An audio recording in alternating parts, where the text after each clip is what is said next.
Hello and welcome in. It's a Sunday edition of Always College Football. I'm your host, Greg McElroy, and we really appreciate you guys being here today.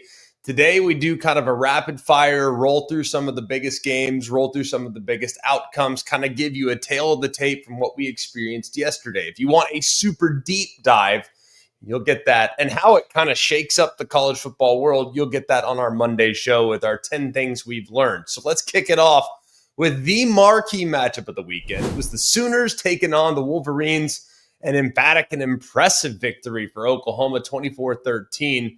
Really, really a good game, like a solid and entertaining football game. But really, you kind of watch it from the get-go, man. This was an Oklahoma ball game from the jump. 14-0 at halftime, feeling pretty good.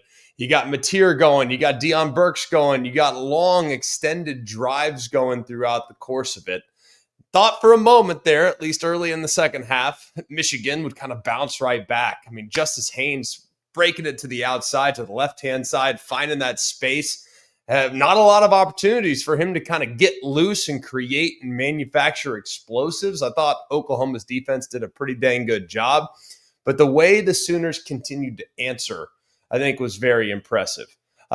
Seeing how that defense was able to kind of slow things down a little bit too in the second half. And how about the drive at the end of the game? 16 plays, 78 yards, 8.5 minutes off the fourth quarter clock. Yes, it only resulted in a field goal, but at that point, man, when you extinguish that much time, 24-13 gives you a 2-score lead.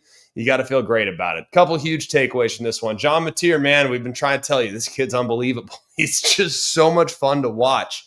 He was composed. He was super effective, making tons of plays, not just through the air, but also with his legs. Finished with 270 and a touchdown, a couple of rushing touchdowns. He immediately extends this Oklahoma team to the point in which I do think they're a playoff contender. I do think they're a team that could be in the mix for a national championship. I really believe that just because of the quarterback spot. I mean, he has just a unique ability to extend plays and to keep drives alive.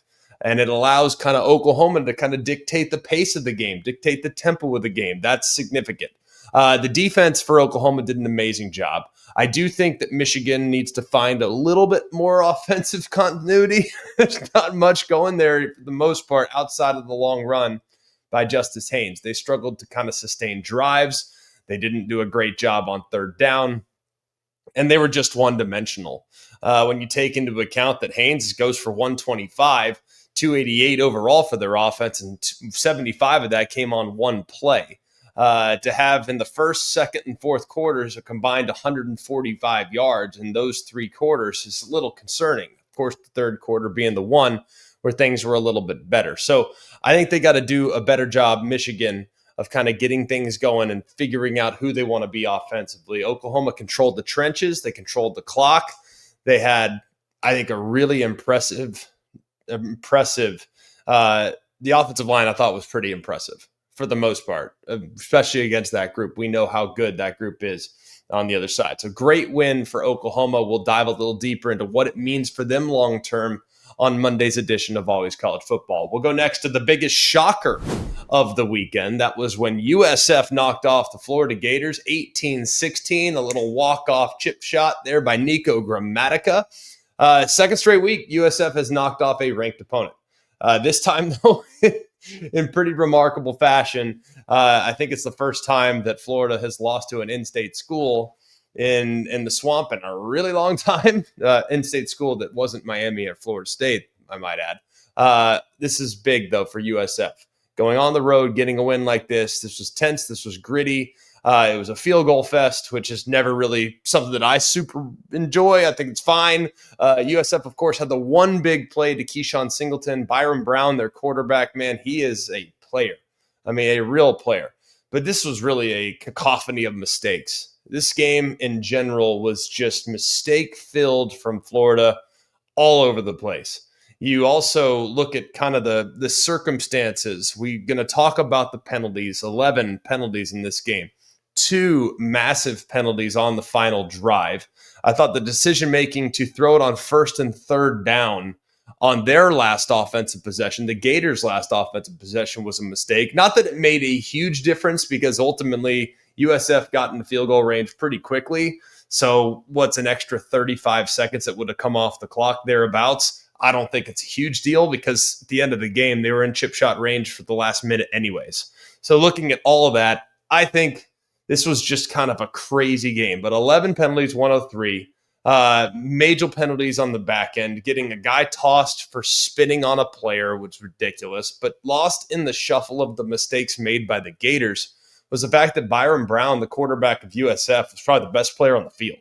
I mean, he was super effective, poised. I thought he outplayed DJ Lagway throughout most of the game, did create that one big play, had a few plays where he was keeping plays alive, running the ball, had 66 on the ground. He made some big plays, man, throughout. I also think the ineffectiveness of Florida in the red zone is something that you have to acknowledge here as well. They got to get that figured out. I didn't think Lagway played very well, but if you look at how Florida was able to kind of move the ball between the 20s, they could get down there, but when they got down there, when the yards got tough, they could not punch it in. This is huge for South Florida. I would say a transformative win for their program overall. They beat Boise 34-7 in week one.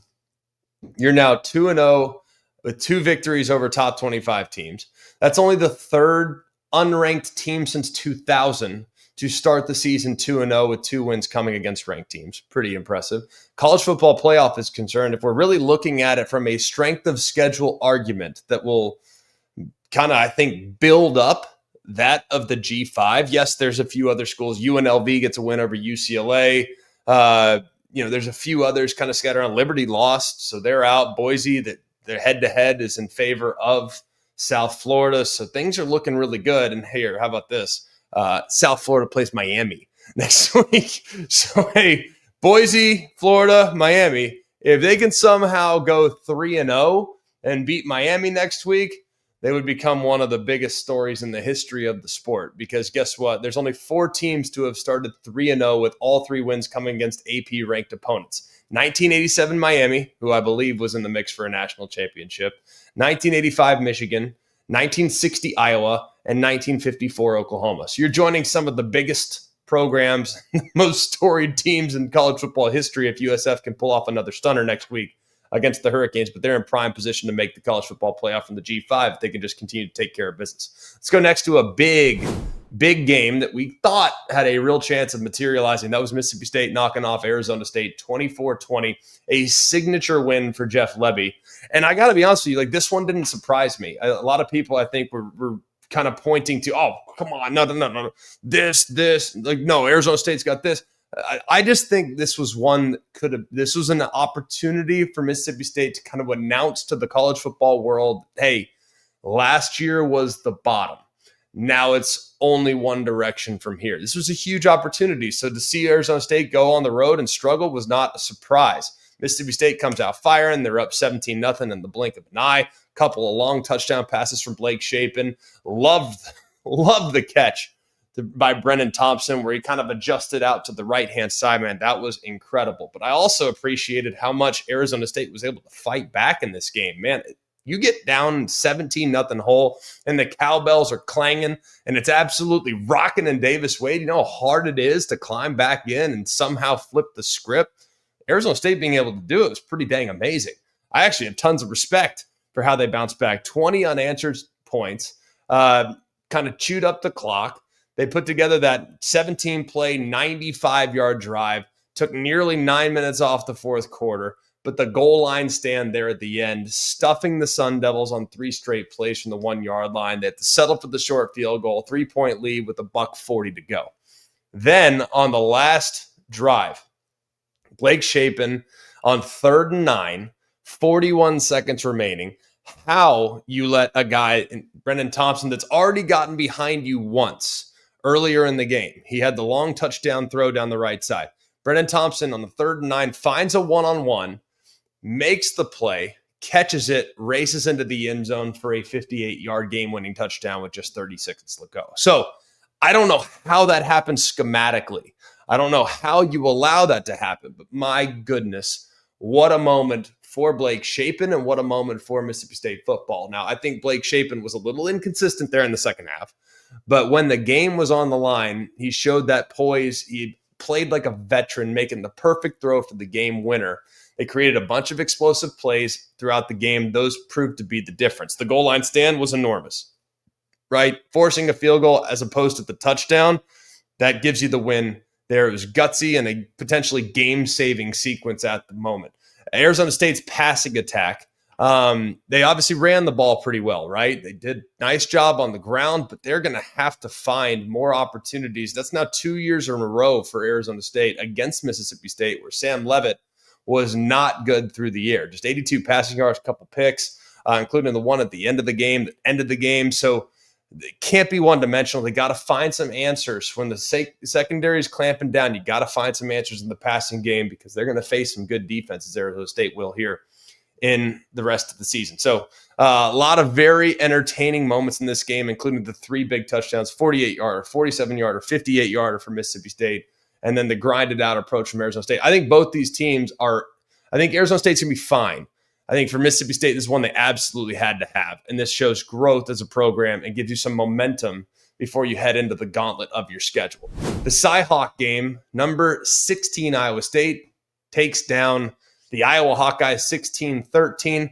What a surprise. It was a 3-point game, but the first win in Jack Trice for the Cyclones since 2011. So this is great. Look, Kyle Conrady, he's the kicker, right? He's the kicker for Iowa State. He has been just the absolute nails for this team the last couple weeks.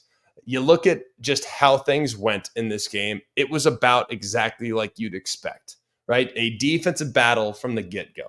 Rocco Becht, you look at the numbers, not going to blow you away. You look at how Iowa, after getting in the 13-3 hole, which in this game, 10 points feels like 100, gets in the 13-3 hole. Iowa kind of grind it out. They go 85 yards, 16 plays, 2-yard touchdown from Gronowski. And next thing you know, all right, we're in a matchup. We got a game here. And then both defenses clamp down. So the Hawkeyes come down, kick a field goal there to start the second half. And then it's just a game of field position, which is what we've kind of come to expect from the Cy-Hawk game.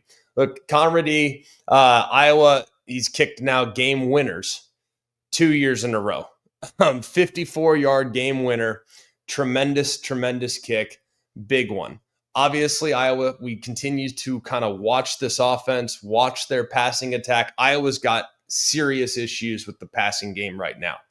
They did have a couple of long scoring drives, but if you look at it, not a lot of explosiveness, very little rhythm within their offense. Mark Gronowski finishes with just 83 yards on 24 attempts. And that's now, if you look at him, he looked a little more comfortable this week, but not really. I mean, it's minimal improvement. And I'd like to see a lot bigger improvement from where he's been week 1 to week 2 throwing the football. They had just 214 yards of total offense. You got to give tremendous credit to Iowa State's defense. I thought they played really well, made some game-winning plays. To hold him to just a single touchdown, get him into long, kind of force him into long drives. You had a couple big sacks from McDonough there on Iowa's final drive that kind of slammed the door shut on any potential comeback that the Hawkeyes might be able to muster. And if you look at Rocco Becht, kind of told you, the numbers are not going to blow you away, just 134 yards passing, but he was clutch, man. There were 3 third downs on the game-winning drive. He made smart, efficient plays. This is not going to be he's a guy in Rocco Becht. His numbers, yes, there might be a game or two in which he's got to light up the scoreboard. Sure, that might happen from time to time. That's not who he is, though. Like, he will do whatever it takes to put his team in position to win the game.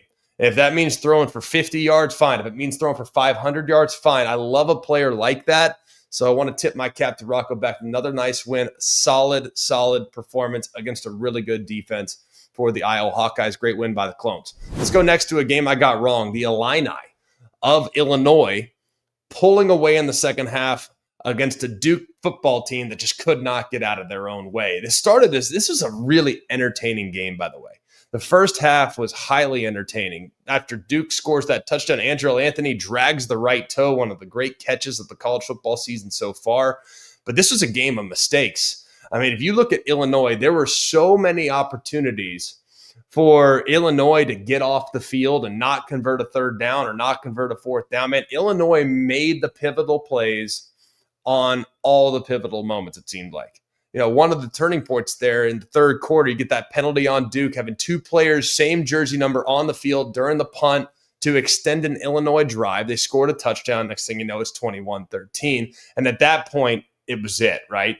Started to really feel the effects of the physical nature that Illinois wanted to play with.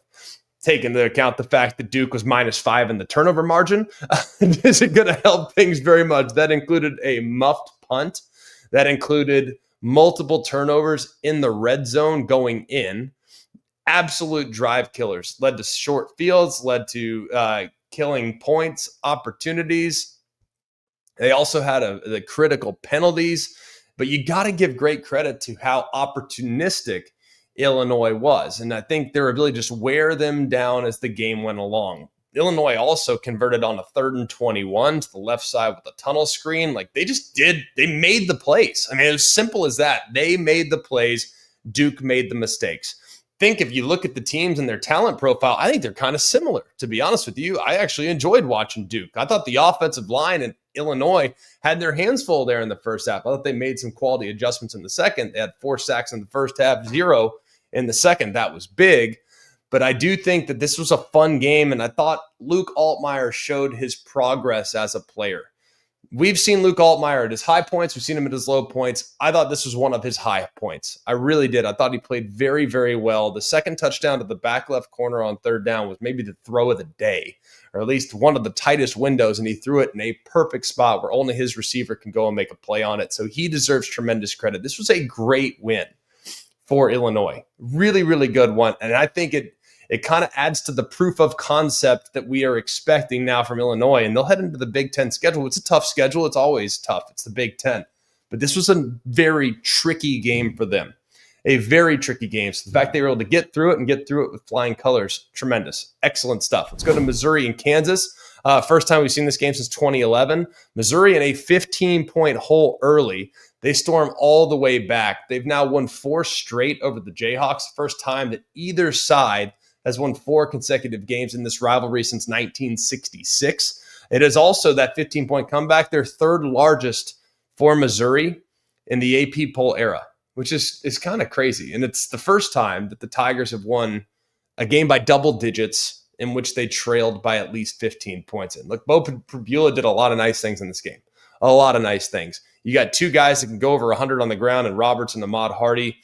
First time you've seen that since Missouri did that against Tennessee back in 2017. So I think when you look at this Missouri team, now we were a little concerned, and we talked about this, we're a little concerned about Missouri, about Kansas's ability to hold up against the run because they're a little bit thin at linebacker. I look at just everything about this game. I thought it was highly entertaining, and I love Jalen Daniels. I mean, I love him. I think he's an amazing player for Kansas. Amazing. But this was a back and forth game. I had to come out of it. It's one of those where like, all right, one team lost, but I still feel good about them. I still feel very good about Kansas, and I feel really good about Missouri. I think they're going to be a handful if that offense can continue to play at that level here as the game goes along. Speaking of being a handful, how about Oregon? I'd say that qualifies as a handful. How do you like scoring 2 touchdowns in the first 96 seconds of the game? Is that a pretty good start? How do you feel about Noah Whittington going 59 yards for a touchdown? How do you feel about Dante Moore hitting DeCorian Moore for the 65-yard touchdown on the next drive? I mean, is this just the biggest beatdown we've seen in college football in recent history? They're up 41-3 at halftime. 7 different players scored. That's pretty remarkable for Oregon there in that offense. And if you look at just where things are going, the only points for Oklahoma State came on a 23-yard field goal that made the score 20-3. I'm not sure at this point, what to make of Oklahoma State, but I will have a few massive takeaways from Oregon, man. They are so fast and they're so talented. You watch them, man, they got great speed. They're so athletic. They create a ton of matchup problems. I look at what they have with the pass rush and how often they're able to get hands on the football. That was highly encouraging. I look at the explosiveness that they have. I mean, this offense is just a well-balanced machine. 312 yards on the ground, 319 yards through the air, 631 overall. Got to love what you see from that. And you think the precision and the surgical efficiency that we've seen from Dante Moore now in the first 2 games has to make you feel real good about what this team's going to continue to do. 9 different players scored a touchdown, tremendous depth. You got complete domination, holding Oklahoma State to just 211 yards of total offense and under 3 yards per play. Pretty good place to start. Look at another team that struggled a little bit, but I think we should tip our cap to their perseverance down the stretch. It's Clemson. Now, they're in a 16-point hole, playing lifeless against a Troy team that they were favored to beat by 30, right? And the Tigers were just anemic in the first half, just 114 yards in the first half, couple turnovers, had the pick 6. That's what led to the 16-0 deficit there very early. Got that field goal right before halftime, and now let's make some adjustments. Let's make some tweaks. And I think they deserve credit for making some tweaks the way they did there in the second half. Early in the third quarter, you make some things go a little bit. You get Cade Klubnik going. You get Bryant Wesco going.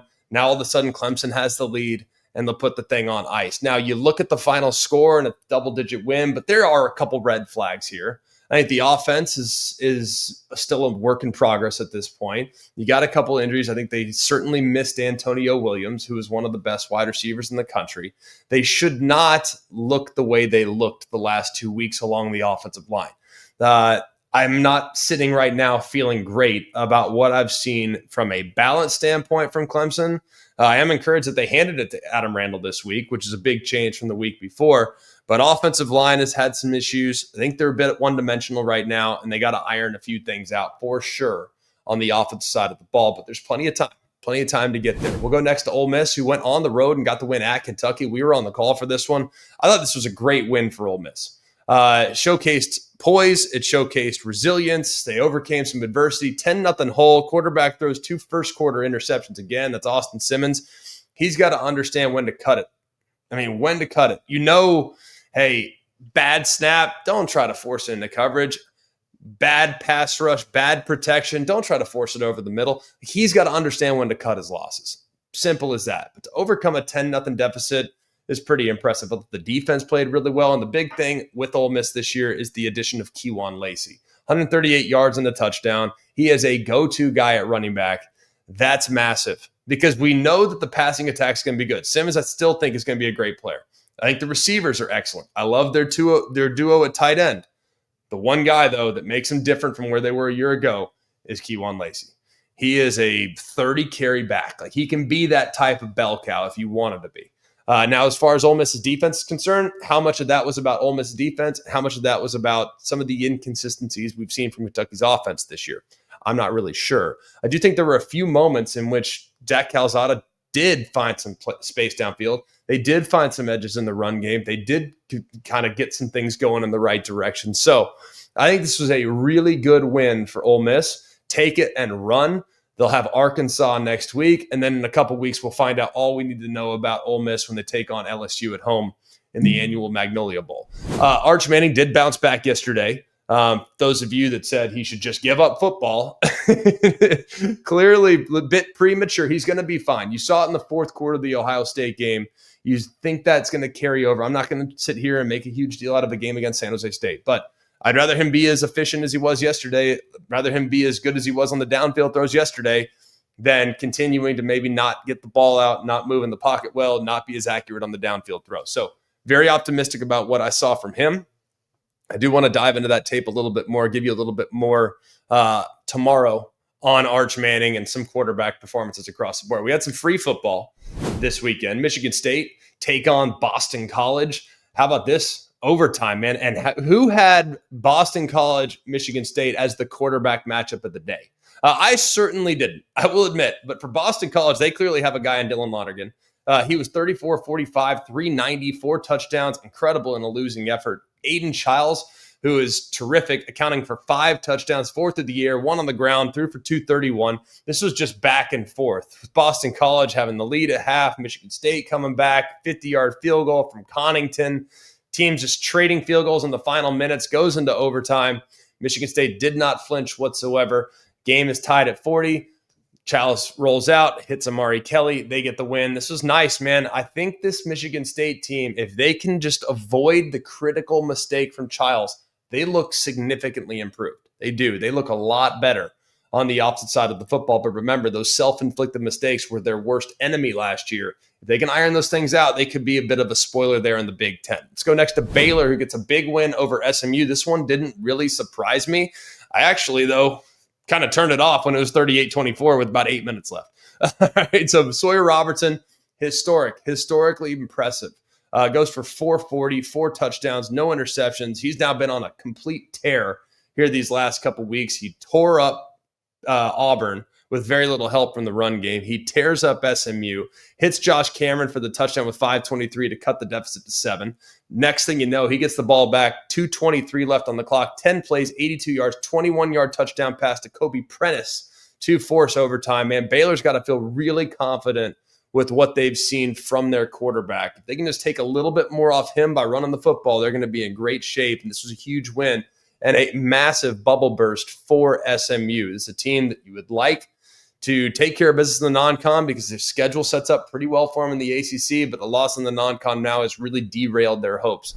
NC State knocks off Virginia. The only reason why this game's in there is because it's a non-conference game between ACC foes. Felt like that was worth noting. I'm like sitting there, I'm like, I didn't know there was an ACC conference game today. Nope, it's not. They just are in the ACC, and it's a non-conference game. Wolfpack overcome a 10-point deficit, dominant second half performance. I think NC State could be one of those spoilers as well. Syracuse gets a win against UConn, not pretty. Offense for Syracuse, very stagnant throughout most of the afternoon. Angeli does deserve some credit for what he did there down the stretch. But, man, Syracuse got some things to iron out for sure. You had a bunch of blowouts. LSU takes care of Louisiana Tech 23-7. Tennessee takes care of ETSU 72-17, 717 yards total offense there. Florida State goes 77-3 against East Texas A&M. I'm telling you guys, everyone wanted to make it about Bama last week. Just watch this Florida State team. I know we're not going to sit there and put a huge feather in their cap for a win against East Texas A&M. I get that. Just look at the operation. Look at the accuracy of the quarterback. Look at the explosiveness. Look at the improved physicality, man. There's a lot to like about what we've seen from the Seminoles so far. Texas Tech knocks off Kent State. That was a nice one. Indiana knocks off Kennesaw State. Penn State shuts out FIU. Alabama rolls Louisiana Monroe 73-0. Largest shutout in Alabama since 1951. That was when they beat Delta State 89-0. You remember that? What was impressive about this, though, Ty Simpson goes 17 of 17 in the win. That's the most completions without an incompletion in a game in SEC history. And it's only the third instance of a player going 17 for 17 or better in a game in the last 30 years. You had Zach Wilson, who did it in 2018 against Western Michigan, and Garrett Schrader did it in 2022 against Wagner. That was at Syracuse. So crazy to think about that, right? 17-17, nice day for Ty Simpson. Nice bounce back from Bama across the board. Number 5, Miami knocked off Bethune-Cookman. Carson Beck, just a solid 22 of 24. He is back, man. He is back to playing at his highest possible level. SC and Clay Helton's return knocks off Georgia Southern 59-20. SC goes for 755 total yards in the win. That's their most in a single game for the Trojans on record. They also have 132 points scored for the first 2 games. That's their most since 2005. 2005 USC, very good football team. Just saying. Nebraska won 68-0 against Akron. That's their largest shutout since 1986. Raiola completed his first 9 passes. Got to like what we're seeing from them. Vanderbilt down 10 points, flips the script, beats Virginia Tech 44-20, 24-point margin of victory, largest win after trailing by 10-plus points in the last 80 years.